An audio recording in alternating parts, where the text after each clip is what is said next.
राधे राधे गोविंद गोविंद राधे राधे गोविंद गोविंद गोविंद राधे राधे राधे गोविंद राधे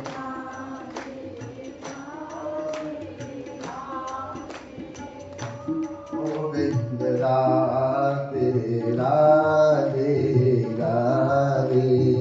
गोविंद राधे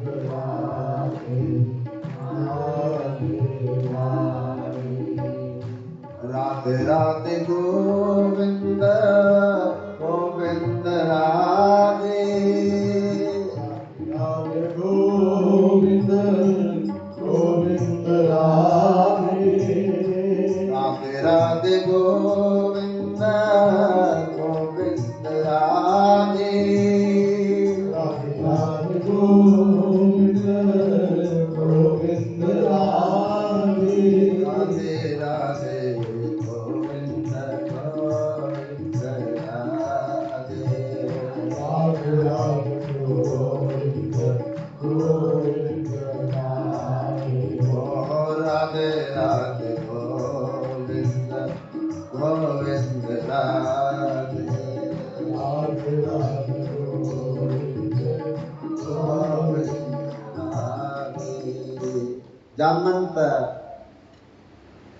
को भगवान ने अपने आंखों के सामने अयोध्या धाम से विमान मंगवा करके उस विमान पर चढ़ाया है और चढ़ा करके उन पार्षदों को इशारा किया हाथ से कि मेरे परम भक्त जामवंत को मेरे दिव्य लोक में ले जाइए। देखते ही देखते जामवंत जो है विमान पर बैठ करके पार्षदों के संग में भगवान के धाम में जा रही हैं। जामवंती रो रही है। पिता के वियोग में भगवान ने सांत्वना दी, देवी एक दिन तो आपके पिता को उस नित्य धाम में जाना ही था, चिंता ना करो, आप मेरे साथ चलो। भगवान जामवंती को लेकर के और मणि को लेकर के जब गुफा के बाहर निकले तो सैनिक थे नहीं, क्योंकि भगवान ने कहा था इतने दिन रुकना, अगर नहीं आया तो तुम चले जाना। सैनिकों ने जाकर के वहां खबर फैला दी, लगता है कि भगवान का किसी ने वध कर दिया, क्योंकि वो भगवान नहीं मानते थे, वो तो अपने जैसा ही मानते थे राजा। तो वहां इस बात की चर्चा हो रही थी। तब तक जामवंती को लेकर के भगवान उपस्थित हुए। वो बंधुओं, वहां रुक्मिणी ने सवाल किया भगवान से कि स्वामी, पहले मणि की चोरी में आपकी बदनामी हुई, जबकि आपने चोरी नहीं की। अब आपके वध की चर्चा हुई, जबकि आपका वध नहीं हुआ, तो ऐसा क्यों हुआ? भगवान ने बताया कि रुक्मिणी, मैंने गलती से कलंक चौदिया के दिन चंद्रमा का दर्शन कर लिया, और जो भी उस दिन चंद्रमा का दर्शन करता है उस पर कलंक लगता है, उसकी बदनामी होती है।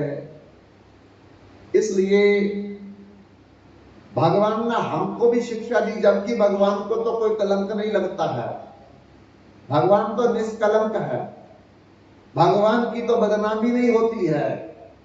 लेकिन भगवान ने ये बदनामी करवा करके, कलंक लगवा करके हम लोगों को शिक्षा दी। पत्थर चौदिया के दिन, कलंक चौदिया के दिन चंद्रमा का दर्शन नहीं करना चाहिए, नहीं तो फजूल में बदनामी का, निंदा का पात्र बनना पड़ेगा। बंधुओं, ऐसे जामंत जो है वो भगवान ब्रह्मा जी के मुख से प्रकट हुए थे,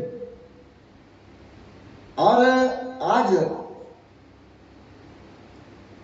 अपनी सभा में बैठ करके भगवान राम ने सबसे बुजुर्ग जामंत पूजा के, जामंत तुम बताओ इस समय सबसे सीनियर आचार्य पंडित विद्वान कौन है?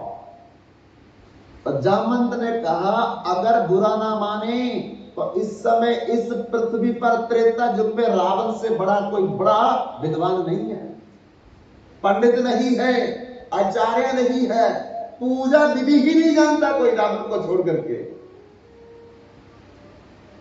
तो भगवान राम ने कहा, क्या किया जाए फिर? कहीं आपका जो आदेश होगा हमको मान्य है, तो फिर तो रावण को ही बुलाना चाहिए इस पुल की पूजा के लिए, उद्घाटन के लिए। तो सुग्रीव आदि कहने लगे कि रावण क्यों आएगा, उसको मारने के लिए तो पुल बनाया है, उसकी लंका पर चढ़ाई चढ़ाने के लिए तो पुल बनाया है, तो वो क्यों पूजा करेगा? अगर करेगा भी, जबरदस्ती बुला भी लिया तो उल्टी सीधी कर देगा, जिससे हमको विजय प्राप्त ना हो। लेकिन भगवान राम ने कहा, जो ब्राह्मण होता है, जो आचार्य होता है, जो पंडित होता है, वो अपनी पूजा में गलती नहीं करेगा, क्योंकि रावण विद्वान है, रावण ऋषि का पुत्र है, रावण पंडित है, रावण आचार्य है, और पूजा में गलती कभी नहीं करेगा। इसलिए अब उसी को ही बुलाना चाहिए। तो बुलाने के लिए कौन जाएगा? तो भगवान राम ने कहा कि जामंत आपको ही जाना चाहिए। तब भगवान ने एक ताल पत्र पर निमंत्रण लिखा, और निमंत्रण लिख करके जामंत के हाथ में सौंप दिया, और कहा, जामंत इस पत्र को ले जाओ और जाकर के रावण को दे दीजिए। जामंत लंका में पहुंच गए, दरवाजे पर द्वारपाल थे। जामंत का शरीर देख करके विशाल हाहाकार मच गया लंका में। अरे अब पता नहीं लंका में क्या होने वाला है। रावण ने पूछा, क्या हुआ? बोले, पहले एक बानर आया था, वो सारी लंका को उजाड़ करके चला गया, आग लगा करके चला गया। अब एक भालू आया है, वो बानर तो छोटा था, ये भालू तो विशाल है। तब अपने गुप्तचरों को भेजा, रावण ने पूछो वो किस कार्य के लिए आया है। तब गुप्तचरों ने आकर के बतलाया कि श्री राम का निमंत्रण पत्र लेके आया है आपके लिए, तो मैं जाऊंगा लेने के लिए। रावण स्वयं दरवाजे पर, द्वार पर आया है, और जामंत को देख करके लेट करके प्रणाम किया, जिसको साष्टांग अष्टांग दंडवत प्रणाम करके, लेट करके प्रणाम। अर्थात जब जमीन में 8 अंग लगे उसको कहते हैं अष्टांग प्रणाम, साष्टांग प्रणाम, दंडवत प्रणाम कहते हैं। और प्रणाम किया, प्रणाम करके तो जामवंत की 4 परिक्रमा की है। क्यों की 4 परिक्रमा? क्योंकि रावण जानता था, क्या जानता था? ये ब्रह्मा जी के पुत्र है, और ब्रह्मा जी के पुत्र पुलस्त्य ऋषि थे। पुलस्त्य ऋषि के पुत्र विशर्वा ऋषि थे, और विशर्वा ऋषि के पुत्र रावण था। तो जब पुलस्त्य ऋषि दादा लगा, पुलस्त्य ऋषि क्या रावण के लगे? दादाजी लगे। क्योंकि रावण जी के पिताजी थे और उनके भाई है कौन, जामवंत। तो जामवंत भी क्या लगा, रावण का दादा लगा। तो दादा का रिश्ता समझ करके रावण ने लेट करके प्रणाम किया, चार परिक्रमा की और बड़े आदर सम्मान के साथ अपने दरबार में ले जा करके जिस आसन पर रावण बैठता था दादा को बिठाया और उनके चरणों में खुद बैठ गया और कारवत प्रार्थना करने लगा कि दादाजी हुक्म, आदेश, आज्ञा अपने पुत्र के लिए दीजिए। तो जामवंत ने कहा कि देखो रावण, हम अपने प्रभु श्री राम का निमंत्रण पत्र लाए आपके लिए। बोलिए क्या लिखा इसमें? जामवंत ने पढ़कर बताया कि इसमें लिखा है हम रामेश्वर के पुल का उद्घाटन करने जा रहे हैं और उद्घाटन से पहले पूजा होगी और पूजा रावण के द्वारा करवाई जाएगी, आपको पूजा के लिए चलना है। रावण को भी पता है कि देखो मेरा शत्रु मुझे बुला रहा है, लेकिन मना नहीं किया। रावण तो प्रसन्न हो गया, खुश हो गया। कैसे? रावण को तो भूल ही गया कि मैं इतना बड़ा विद्वान हूं, रावण को तो भूल ही गया कि मैं ऋषि का पुत्र हूं, रावण को तो भूल ही गया था कि मैं पंडित भी हूं। इसलिए प्रसन्न हुआ कि पहले तो मैं बहुत बड़ी बड़ी पूजा करवाता था, लेकिन ऐसे कुसंग में पढ़ करके मेरे को पूजा भी भूल गई, पंडिताई भी भूल गया, विद्वता भी मेरी चली गई और मुझे ये भी भूल गया कि मैं ब्राह्मण का, ऋषि का पुत्र हूं।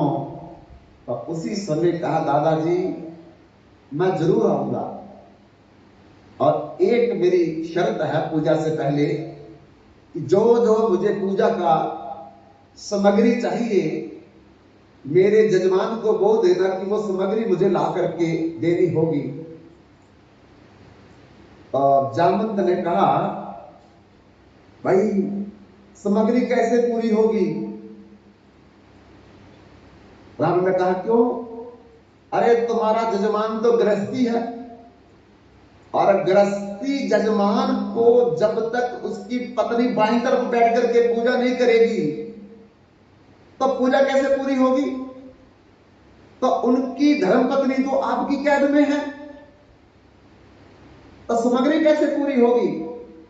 तो रावण बोलता है अपने दादाजी की, दादाजी अगर जजमान के पास कोई सामग्री पूरी ना हो तो प्रबोध का धर्म है, आचार्य का धर्म है, पंडित का धर्म है, पूजा करने वाले का धर्म है वो सामग्री साथ में लेकर के आए, हम सीता को साथ में लेकर के आएंगे।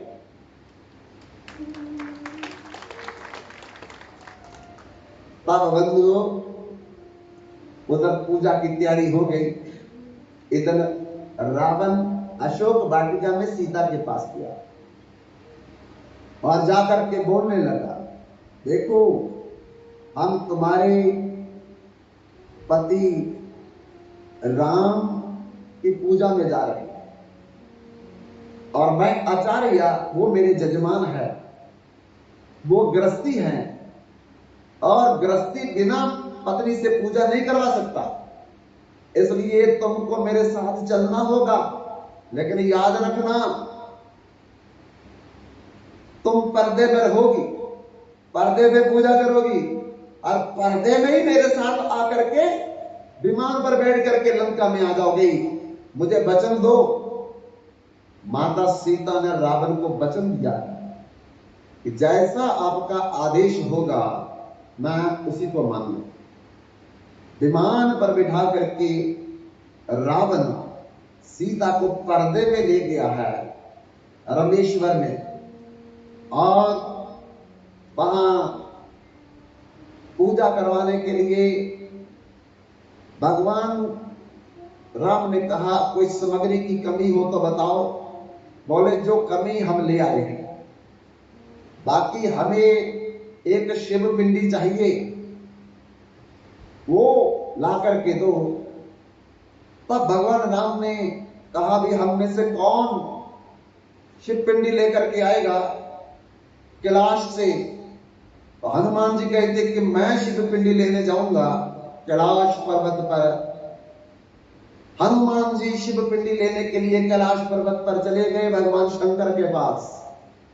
और जब भगवान शंकर के पास पहुंचते हैं तो उस समय भगवान शंकर ऋषि मुनियों को राम कथा सुना रहे थे। और बंधुओं, हनुमान जी भी बैठ गए, क्योंकि कथा को बीच में रोक तो सकते नहीं थे। लेकिन कथा में ऐसे बैठे कि कथा में सुनते सुनते हनुमान जी भूल गए कि मैं शिव पिंडी लेने आया था, और वही कथा में मगन होकर के बैठे रहे। तब इधर क्या हुआ कि मुहूर्त निकलता जा रहा था, और रावण ने कहा कि देखो अभी तक शिव पिंडी नहीं आई, मुहूर्त निकल रहा है, अगर मुहूर्त निकल गया तो मैं वापस चला जाऊंगा, मैं नहीं पूजा करूंगा। उधर हनुमान जी कथा में मगन है, इधर शिव पिंडी चाहिए, भगवान शंकर की पूजा होगी, तो क्या करे क्या नहीं करे। तब रावण ने फिर कहा कि देखो ये जजमान के पास जो सामग्री नहीं वो आचार्य को पूरी करनी है, और हम यहीं से रेत लेकर के एक शिव पिंडी बना देंगे। रावण ने वहीं से रेत लेकर के समुद्र के किनारे से और एक शिव पिंडी तैयार कर दी, और उसी शिव पिंडी को लेकर के रावण ने पूजा करवा दी। जब पूजा करवा दी तब हनुमान जी को ख्याल आया, और कथा का विश्राम हुआ। भगवान शंकर से कहा कि मैं तो शिव पिंडी लेने आया था आपसे, और मैं भूल ही गया कथा में। तब जल्दी करो, भगवान शंकर ने अपने हाथों से शिव पिंडी तैयार करके और हनुमान जी को दी है। हनुमान जी वो शिव पिंडी लेकर के पहुंच गए, लेकिन वहां आकर के देखा कि पूजा तो खत्म हो गई है। अब क्या करें? तो रावण को कहा कि इसकी भी पूजा करवा दो। रावण करता ना ना ना, अब मुहूर्त चला गया। मुहूर्त के अंतर्गत जो पूजा होनी थी अब इस शिव पिंडी की हुई है। अब यही शिव पिंडी जो है ये प्रतिष्ठित रहेगी रामेश्वर में, जिसकी भगवान राम ने पूजा की थी। पर हनुमान जी नाराज होने लगे, मैं इतना कष्ट उठा करके कैलाश पर्वत से शिव पिंडी लाया हूं भगवान शंकर से, आप मेरी शिव पिंडी को कोई महत्वता नहीं दे रहे। तो रावण ने कहा ठीक है, अगर तुम चाहते हो कि इस शिव पिंडी की जगह आपकी शिव पिंडी स्थापित की जाए तो इस शिव पिंडी को उखाड़ करके समुद्र में विसर्ज कर दो, जल में विसर्ज कर दो, डाल दो। हनुमान जी ने अरे सारा बल लगा दिया, सारी ताकत लगा दी, सारी शक्ति लगा दी, लेकिन शिव पिंडी को हिला भी नहीं पाए। क्यों? अरे बनाने वाला रावण था। बंधुओं, आखिर में हनुमान जी ने अपनी पूंछ को पूरी तरह लपेट करके, इतने जोजन लंबी करके, और पूरा बल लगाया खींचने के लिए, उखाड़ने के लिए, लेकिन शिव पिंडी तो नहीं उखड़ी, पर हनुमान जी जाकर के समुद्र में गिरते हैं। तब भगवान राम ने कहा कि हनुमान ऐसा नहीं हो सकता, क्योंकि रावण के द्वारा प्रतिष्ठित और स्थापित किया गया शिव पिंडी को कोई नहीं हिला पाएगा, और जुगों जुगों तक ये शिव पिंडी की पूजा होती रहेगी, और यही प्रसिद्ध रहेगी रामेश्वर में। बाद में हनुमान का मन रखने के लिए लाई हुई शिव पिंडी को भी साथ में रख दिया। और बंधुओं, अब पूजा हो गई, और पूजा होने के बाद भगवान राम ने रावण से कहा है कि आपने मेरी पूजा को पूर्ण करवाया है, और जजमान का कर्तव्य है मुंह मांगी दक्षिणा दे। हे लंकेश, आप जो दक्षिणा लेना चाहते हैं मांग लीजिए, मैं दक्षिणा के रूप में आपको जरूर दूंगा। जब भगवान राम ने रावण से कहा कि कोई भी चीज मांग लो, मैं तुम्हें दूंगा, तो जितने लोग वहां बैठे थे, हनुमान, नल, नील, सुग्रीव, जामंत, वो तो कांपने लगे कि अगर रावण ने ये कह दिया कि सीता को छोड़ करके, लंका को छोड़ करके वापस चले जाओ अयोध्या में, तो रावण को देना पड़ेगा, क्योंकि भगवान राम ने बोल दिया है। और भगवान राम पीछे हटेंगे भी नहीं अपने वचन को। रघुकुल रीत सदा चली आई, प्राण जाए पर वचन न जाई। अब क्या होगा, सब डर रहे हैं, सब डर रहे हैं।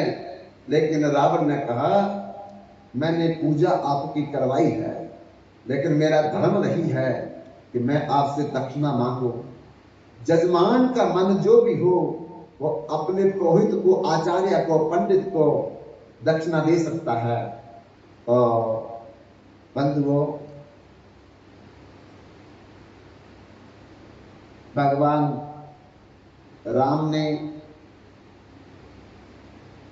दक्षिणा जो रावण को दी है, वो कहा है कि अभी भी आप जो चाहो मेरे से मांग सकते हैं, क्योंकि पूजा मेरी मर्जी से करवाई है आपने, और दक्षिणा मैं आपकी मर्जी से देना चाहता हूं।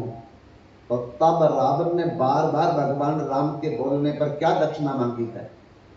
क्या दक्षिणा मांगी है? जन्म जन्म मुनि जतन कराही, अंत काल प्रभु आवत नाही। हे प्रभु, जन्म जन्म मुनि यत्न करते हैं आपका भजन करके, कि आखिरी समय में, मृत्यु के समय में आपका मुख से नाम निकल जाए। लेकिन मैं राक्षस शरीर में पैदा हुआ हूं, और राक्षसों में मैं बड़ा हुआ हूं, और राक्षसों का मैंने संग किया है। इसलिए मैं जप तो कर नहीं सकता, मैं तप तो कर नहीं सकता, मैं माला तो फेर नहीं सकता, कथा में सुन नहीं सकता, सत्संग में बैठ नहीं सकता, कीर्तन में मेरे से हो नहीं सकता। इसलिए मैं युद्ध कर सकता, और मेरी यही आपसे प्रार्थना है, अगर सच में मुझे आप दक्षिणा देना चाहते हो दिल से, तो यही दक्षिणा दो, जब मेरा मृत्यु का काल आए और मरने से पहले आप मेरे सामने खड़े होने चाहिए, और मेरी सारी राक्षस जाति का आपके द्वारा उद्धार होना चाहिए। बंधुओं, रावण समझ गया था कि ये साक्षात नारायण स्वरूप, सीता साक्षात लक्ष्मी स्वरूप है। लेकिन समझ करके भी बताओ, उसने सीता का हरण क्यों किया? इसलिए हरण किया कि जब शूर्पणखा का लक्ष्मण ने कान और नाक काट दिया, और उसने अपने रावण के पुत्रों को, खार और दूषण को जाकर के कहा, और खार और दूषण जो है अपनी चतुरंगिनी सेना लेकर के भगवान राम और लक्ष्मण से युद्ध करते हैं। लेकिन युद्ध करते करते सेना तो मर गई, लेकिन खार दूषण भी मारे। तब शूर्पणखा रावण के पास जाती है और जाकर के बोलती है कि दो वनवासियों ने मेरी नाक और कान काट करके तुम्हारी इज्जत को खराब कर दिया है। ये रावण, मेरी नाक नहीं कटी, मेरे कान नहीं कटे, ये तुमको संदेशा मिल गया कि तुम्हारी नाक भी कटेगी, तुम्हारे कान भी कटेंगे। तब रावण ने पूछा, यही क्यों की? ये बताया नहीं। और क्या हुआ? खार दूषण को जाकर के बोला था, उन्होंने भी युद्ध किया, लेकिन दोनों मारे गए। तो उस समय खार दूषण की मौत का समाचार सुन करके शूर्पणखा से रावण समझ गया था इस बात को। क्या? खार दूषण मोर सम बलवंता, एक खार और दूषण मेरे दोनों पुत्र मेरे जितने बलवान थे। खार और दूषण मोर सम बलवंता, मार सके ना बिन भगवंता, इनको भगवान के बिना कोई नहीं मार सकता था। लेकिन अगर जिसने मारा है वो साक्षात नारायण होगा और उसके साथ चलने वाला अनंत शेष होगा। इसलिए उसी समय रावण ने कहा क्या भगवान राम से कि मैंने सीता का हरण करने का सोच लिया था। भगवान राम ने पूछा क्यों सोच लिया था? इसलिए इस जो सीता है ये भगवती लक्ष्मी है और भगवती लक्ष्मी भक्ति का अवतार है और प्रभु नारायण ज्ञान का अवतार है और लक्ष्मण जी शेषनाग वैराग्य का अवतार है। तो भगवान कभी भी भक्ति के बिना नहीं रह सकते, शक्तिमान शक्ति के बिना नहीं रह सकता। और मेरे मन में यही आया कि अपना उद्धार करने के लिए, अपनी राक्षस जाति का उद्धार करने के लिए मुझे सीता का हरण कर लेना चाहिए। क्यों? क्योंकि सीता का मैं हरण करके ले आऊंगा और राम जरूर सीता को छुड़ाने के लिए लंका में आएगा और हम मरने से पहले सीता को, राम को वापस नहीं करेंगे। तो इसलिए उनको मारना पड़ेगा, मेरी राक्षस जाति को मारना पड़ेगा और भगवान के हाथ से जब मरेंगे मेरी राक्षस जाति मरेगी। तो भगवान के हाथ से मरने वाला वैकुंठ लोक में जाता है। ये रावण ने सोच करके भक्ति सीता का हरण कर लिया। ये कहा है कि मैं चाहता हूं मैं माला नहीं फेर सकता, जब तक भजन कीर्तन सत्संग कथा नहीं कर सकता, लेकिन जब युद्ध करते करते अंतिम मेरा समय आए तो आप मेरे सामने खड़े रहना और आपका दर्शन करते करते मैं अपने प्राण को त्याग करना चाहता हूं। ये दक्षिणा मांगी है भगवान राम से और भगवान राम ने तथास्तु कह करके दे दी। बंधुओं, अब रावण ने कहा कि आपने तो मेरी दक्षिणा दे दी है, अब आचार्य का, पंडित का, पुरोहित का भी धर्म है कि जजमान को आशीर्वाद दे जाने से पहले। तो रावण ने क्या आशीर्वाद दिया भगवान राम को? विजयी भव। देखो पहले आशीर्वाद दे दिया रावण ने, आप ही विजय होंगे, मैं आज ही हार गया। कैसा विद्वान रावण था। देखो बंधु, जब भगवान राम ने लक्ष्मण से कहा कि पूरी दुनिया का विद्वान आचार्य पंडित अब दुनिया से विदाई ले रहा है, जाओ कोई शिक्षा ले लो जाकर के। तो लक्ष्मण हंसने लगा इस रावण से। भैया आप कह रही हो कि कोई शिक्षा ले लो? अरे जिसने भाभी का हरण कर लिया। भगवान राम कहते तुम नहीं जानते उसने हरण क्यों किया था, मैं जानता हूं, पर तुम मेरे आदेश का पालन करो, रावण से जाकर के कोई शिक्षा प्राप्त कर लो। तब बार बार भगवान राम के बोलने पर लक्ष्मण जी रावण के पास, जहां वो रण क्षेत्र में गिरे हुए थे, अंतिम श्वास गिर रहे थे, और सिर की तरफ खड़े और सिर की तरफ खड़े होकर के बोलने लगे, लंकेश मुझे कोई शिक्षा दो। रावण चुप रहा, कुछ नहीं बोला, मौन रहा। काफी समय खड़े होकर के लक्ष्मण जी भगवान राम के पास पुनः वापस चले और जाकर के बोलने लगे, मैंने तो पहले कहा था, तो मुझे क्या शिक्षा देगा? बहुत समय खड़े होकर भी वो कुछ नहीं बोल सका। भगवान राम ने कहा, शिक्षा लेने के लिए तुम कहां जाकर के बैठे थे? तो लक्ष्मण ने कहा, मैं बैठा तो नहीं था, और सर की तरफ जाकर के खड़ा रहा। तो भगवान राम ने कहा वो इतना विद्वान है रावण, इतना पंडित है, वो जानता है कि शिक्षा लेने वाले को कहाँ खड़े होना चाहिए, कहाँ बैठना चाहिए। अब की बात तुम चरणों में बैठ करके कारवत प्रार्थना करना कि लंकेश मुझे शिक्षा दो।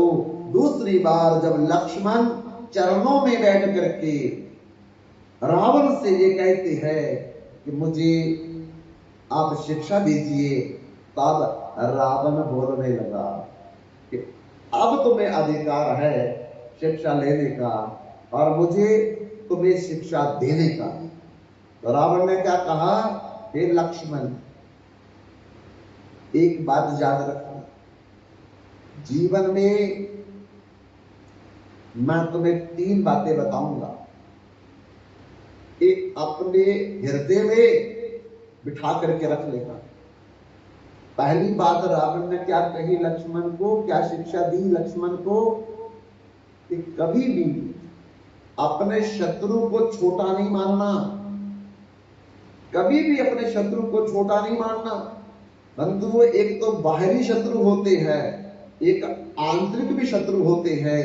हम इनको छोटा मान करके इसीलिए संसार के आवागमन के चक्कर में भटक रहे, इसीलिए हम शत्रुओं को छोटा मान लिया है और अपने आप को विजेता मान लिया है।